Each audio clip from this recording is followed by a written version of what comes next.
Welcome to 108 news Telugu బులెటిన్ల ముందుగా headlines. తెలంగాణకు కొత్త డీజీపీ రేవంత్ చాయిస్ ఎవరు? అమరావతి భూములపై అనూహ్య నిర్ణయం, ఏం జరుగుతోంది? హైదరాబాద్ నగరవాసులకు హెచ్చరిక, చెత్తను బట్టి 100 నుంచి 10,000 వరకు జరిమానా.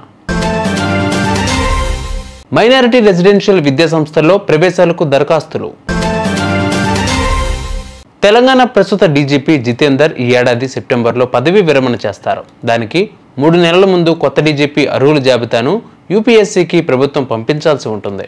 సుప్రీంకోర్టు మార్గదర్శకాల మేరకు కొత్త డీజీపీ ఎంపికకు రాష్ట్ర ప్రభుత్వం కసరత్తు చేపట్టింది.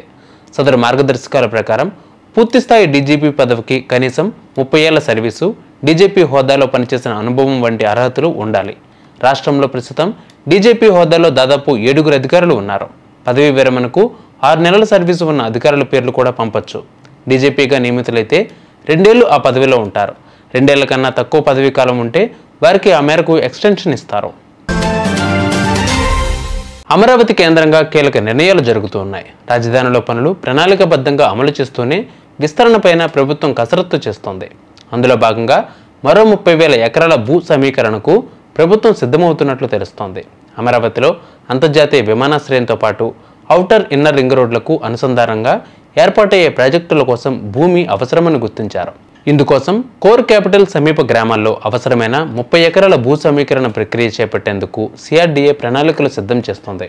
అందులో భాగంగా కొత్తగా భూ సమీకరణ దిశగా కసరత్తు సాగుతోంది. ఇటీవలే 31,000 కోట్ల విలువైన పనులకు సంబంధించి టెండర్ల ప్రక్రియను పూర్తి చేసి పనులను వివిధ ఏజెన్సీలకు సిఆర్డీఏ అప్పగించింది. ప్రపంచ బ్యాంకు, ఆసియా అభివృద్ధి బ్యాంకులు కూడా పనుల ఆధారంగా విడతల వారీగా నిధులను మంజూరు చేస్తున్నాయి. రాజధాని పనుల వేగం అందుకోగానే ఈ విస్తరణపై కూడా దృష్టి పెట్టాలని చంద్రబాబు ప్రభుత్వం భావిస్తోంది. చెత్త నిర్మాణ వ్యర్థాలను రహదారులపై వేస్తున్న వారిని గుర్తించి ఫైన్లు విధించాలని క్షేత్రస్థాయి అధికారులకు స్పష్టం చేశారు. నగరంలో రహదారుల పొడవునా ఏర్పాటు చేసిన చెత్త డబ్బాల్లో ప్లాస్టిక్ కవర్లు ఏర్పాటు చేయాలన్నారు. అవి పూర్తిగా నిండగానే వాటిని తొలగించాలని కమిషనర్ తాజాగా జోనల్ కమిషనర్లు, సర్కిళ్ల ఉప కమిషనర్లకు ఆదేశాలు జారీ చేశారు. రహదారుల వెంట ఏర్పాటు చేసిన చెత్త డబ్బాల్లో రీసైక్లింగ్కు ఉపయోగపడే ప్లాస్టిక్ కవర్లు ఉపయోగించాలని యంత్రాంగాన్ని సూచించారు. ప్రజల సహకారం తీసుకోవడం వంటి వివిధ చర్యలు తీసుకుంటోంది. ఈ నేపథ్యంలోనే రోడ్లపై నిర్లక్ష్యంగా చెత్త వేస్తే ఫైన్లు విధించాలని డిమాండ్ చేస్తున్నారు.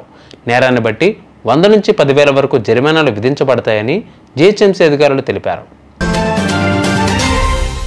తెలంగాణ మైనారిటీ రెసిడెన్షియల్ పాఠశాలలు, కళాశాలల్లో ప్రవేశాలకు చివరి తేదీ 30/4/2025 వరకు పొడిగించారు.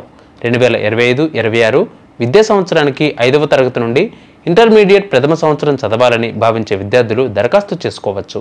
ఖాళీగా ఉన్న సీట్ల భర్తీ కోసం ముస్లిం, క్రిస్టియన్, పర్షి, సిక్కులు, బౌద్ధులు, community, SC, ST, BC, OC అర్హత కలిగిన అభ్యర్థుల నుండి TGMREIS అధికార వెబ్సైట్ ద్వారా ఆన్లైన్ దరఖాస్తులకు ఆహ్వానించారు. చూసారు బిబాల్ బులెటిన్ అప్డేట్స్. మరిన్ని అప్డేట్స్ కోసం మా ఛానల్ 108 TV 24/7 ఫాలో అవ్వండి.